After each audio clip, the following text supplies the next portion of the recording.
Oh, I messed up really bad and now I'm scared. You can call me Cindy, and I'm 23 years old. My boyfriend, Cameron, is 25. We're both from this tiny town in Oklahoma. We kind of knew each other because he was a bit older, but we weren't close. Around 3 years ago, we started talking more when he came back from college. He'd visit the grocery store where I worked. I was a cashier, and he'd always come to my line. He was always so nice and polite. I tried dropping hints that I liked him, but he didn't seem to get it. One day, when my line was slow, I finally got the courage to talk to him. I asked about his major, and we ended up chatting for about 10 minutes. He finally realized I was interested and gave me his number. I called him right after work, and we talked for hours. We went out to dinner that night and just clicked. We fell in love that weekend. Crazy, right? We started seeing each other every weekend. After he graduated, he got a great job in the city, bought a cool car, and got a nice apartment. A few months later, he asked me to move in with him. Even though our parents weren't thrilled about it, they supported us. Cameron said it was a test to see if we could handle living together before marriage. I was so happy. Living in the city was amazing. We both found good jobs, and I loved working at a coffee shop near our place. We made friends, and life was fun. We'd been living together for about 9 months when we started looking at other apartments just to see what else was out there. I also joined a yoga class nearby. There was this guy, Ed, who was always at the coffee shop and also came to the yoga class. He was older, in his late 40s, and really friendly. He was successful, drove a nice car, and dressed well. I got curious about yoga because he seemed so passionate about it, and I decided to talk to him one day. I asked Ed if he recommended the yoga studio he went to, and he said it's a good idea. So I decided to check it out myself. It was near our apartment, which was great. On the other hand, Cameron, my boyfriend, used a gym near his office, but it was far away and sometimes took forever to get there. I started going to yoga classes and really enjoyed them. After work, around 2 p.m., I'd head to the studio. This fit perfectly with my work schedule. I'd work from 6 a.m. to 2 p.m., then do yoga until 3:30 p.m. After that, I'd go home and prepare dinner for Cameron. One day, Ed, the guy from the coffee shop and yoga class, asked how I liked the studio. I told him I loved it and thanked him for the recommendation. He mentioned that he might join classes around that time, particularly hot yoga, which started at 1:30 p.m. He also said he went to the gym for weightlifting and boxing a few days a week. A couple of days later, I bumped into Ed at the yoga studio. We talked like we always did at the coffee shop. Somehow, he convinced me to try a hot yoga class. I gave it a shot, and it turned out I really liked it. We started spending more time together, going to classes and stuff. Looking back, it wasn't the best idea. But at the time, I didn't really think about it. This went on for a few weeks until one day, I can't explain why, Ed and I ended up at Cameron's apartment on a Thursday afternoon. We made a terrible mistake, something I deeply regret now. I felt so guilty about it, but Ed suggested we meet at his place the following Monday to avoid disrespecting Cameron. Ed's apartment was in a dodgy neighborhood, sparsely furnished with just a few old chairs, a TV, a small table with 2 chairs, a simple double bed, and an old dresser. It wasn't what I expected, and I wished I had left in hindsight. But I didn't want to be rude. It turned out that Ed wasn't as well off as I thought. He spent his money on his car, clothes, and jewelry, not his living space. Afterward, I told Ed we needed to end our relationship because I loved my boyfriend and didn't want to mess up what we had. Ed cynically laughed and said, "You can't possibly love your boyfriend if you did what you did, can you?"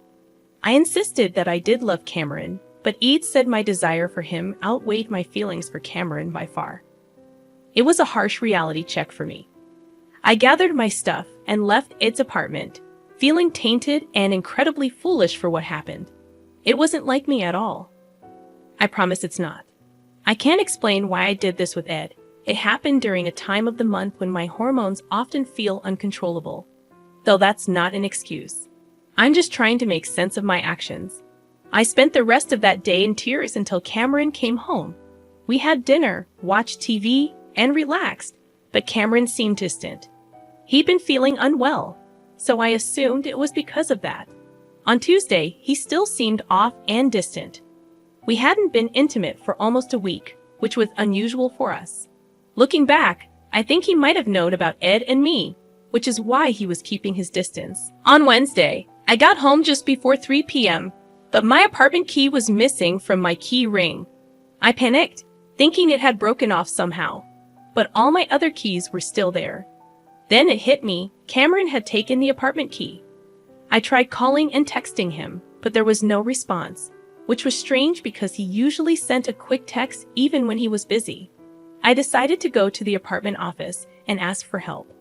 They had keys to all the apartments, so I explained my situation to one of the coordinators. They took me into the manager's office and closed the door. After a few minutes, they called me back in and asked me to sit down. The manager told me something shocking.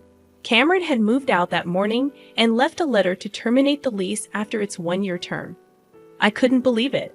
I was devastated. They showed me the bags he left for me in their office, filled with my stuff and gifts I had bought for him over the years. It hit me that he must have known about Ed and me. And I fell apart in front of these kind ladies. They helped me carry the bags to my car and offered me water, snacks, and tissues. I sat in my car for over an hour, crying and trying to figure out what to do. I attempted to reach Cameron through calls and messages, but he didn't respond. I thought about staying in the vacant apartment until the lease ended, but he didn't reply to that either. I knew he was angry, but he hadn't blocked my calls, which gave me a glimmer of hope. I considered going to his office to talk to him, but I didn't want to cause a scene and risk his job. Instead, I drove around aimlessly for a while, unsure of where to go. Eventually, I checked into a hotel near our apartment, even though I couldn't afford it for long. I spent the night crying, wondering how Cameron had found out the truth. I hoped it was because Ed had told him, not because of hidden cameras in our apartment. The shame I felt was overwhelming. The next day, my mom called, furious after talking to Cameron's mother. She demanded to know what had happened, and I confessed. She yelled and screamed at me for over 45 minutes before hanging up abruptly. My dad expressed his deep disappointment in me too. I asked if I could move back home, and he agreed, but only if I sought professional help, like therapy. I accepted his condition, apologized again, and returned home 11 days later. During this time, I kept trying to contact Cameron, but he never replied. I read some advice suggesting that it's best to give a betrayed partner some space, even though it was tearing me apart inside. When I returned home, it felt like everyone in town knew about our breakup and why it happened. It was a total nightmare. I'm not sure how to reconcile with Cameron. I'm afraid he might never want to talk to me again. I love him deeply, and I know I have to try my best to win him back. No matter what happens, I'll carry the regret of my actions for the rest of my life. I'm back home now, living with my parents, and I've taken a job as a cashier at a dollar store. It seems like everyone in town is still talking about me, and I can't help feeling incredibly embarrassed. People somehow found out that Ed was the person I cheated with, and they did some online research. To my shock, I discovered that Ed is actually 62 years old, not in his late 40s as I thought. Even worse, he has a criminal record going back 17 years, with articles about his past arrests and trials still available online. I could have easily found all this information with a simple online search, but I was too distracted to do so. I still find it hard to believe how I acted during that time. I feel like a complete fool. Not only did I betray the man I love, but I did it with someone who's far from admirable. I hope the town's gossip will die down in a few months because I can't bear living here much longer. It's taking a heavy toll on my mental well-being. Some days, I contemplate locking myself in my room and not facing the world. My parents are deeply embarrassed by my actions, and they've made it clear that if I ever repeat something like this, they'll disown me without hesitation. They believe I've brought profound shame to the family, which has only intensified my feelings of self-disgust. I've been dealing with severe depression as a result. Throughout this entire ordeal, Cameron has not reached out to me. We haven't exchanged a single word since the night he locked me out of the apartment. I just wish he would pick up the phone and express his anger or any emotion. At this point, all I want is to apologize to him face to face. I've been in therapy for a couple of weeks now, and it's been helpful. My therapist is compassionate but also straightforward. Following her advice, I've refrained from trying to contact Cameron and have started focusing on self-improvement. She pointed out that I've already extended my apologies through text and voicemail, and Cameron is aware of it. But evidently, he wants nothing to do with me at the moment. Over the past week, I've concentrated on my job, maintained a healthy diet, gotten enough rest, and taken long walks. I do feel better, but I still miss my partner.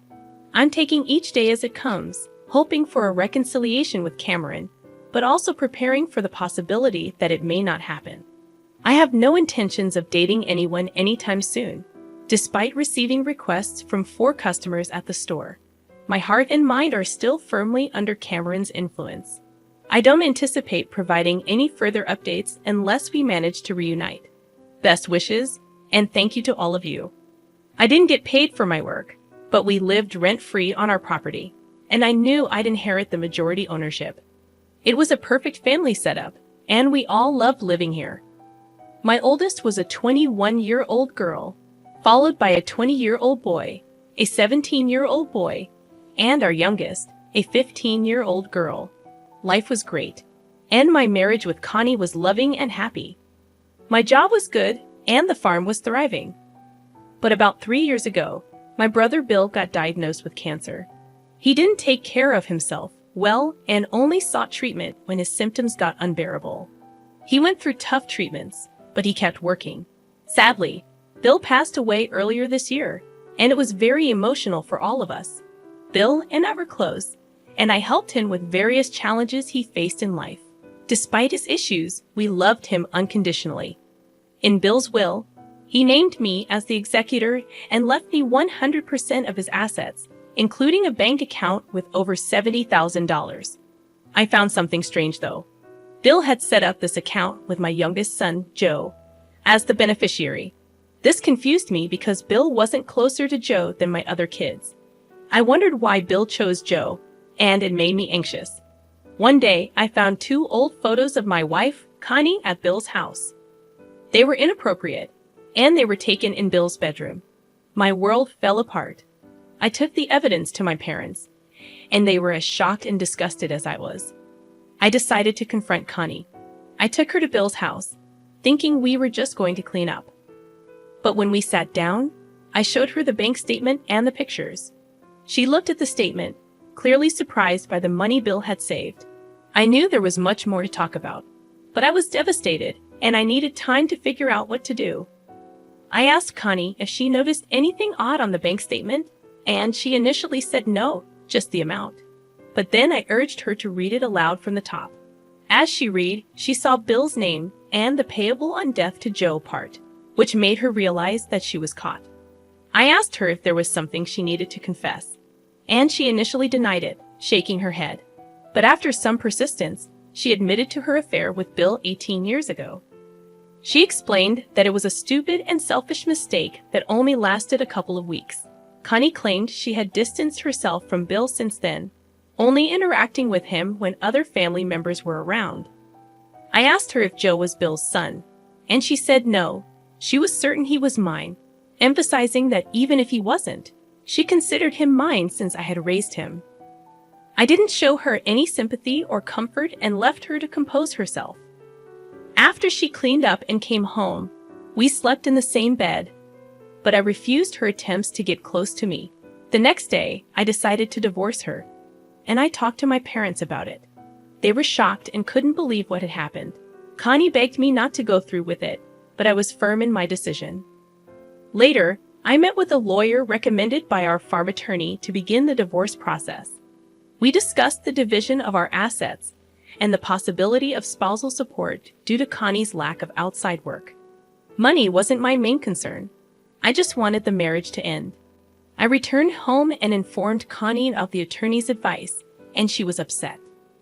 Then I told her I would talk to our kids about the situation that weekend, starting with Joe.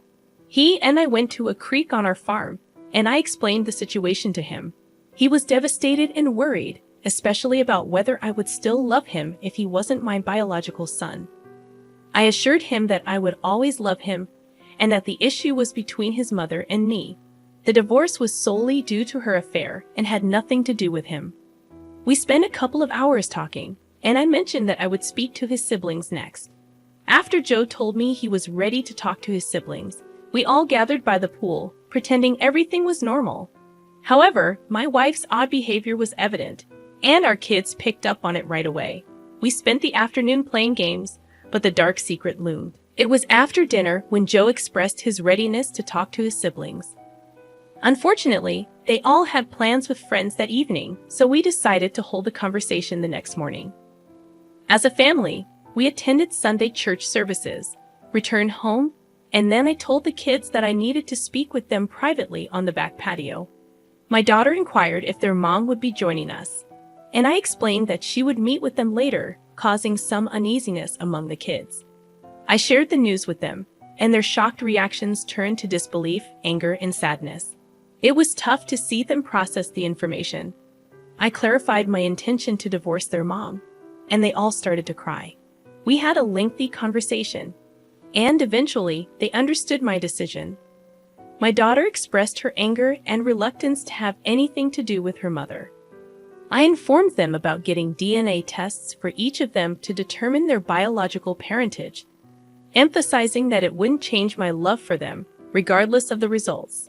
That evening, their mom met with them to have an emotional conversation. I was outside but could overhear parts of their discussion. The kids expressed their love for her, but made it clear they would never see her the same way and might not forgive her for her actions, which was tough for her to hear. During the divorce process, my wife tried persuading me to stay together and seek counseling daily, but I remained firm. A significant offer was made to purchase the house my family lived in, and we decided to accept, moving out 60 days later. My wife moved to a nearby apartment and struggled with depression, requiring medication.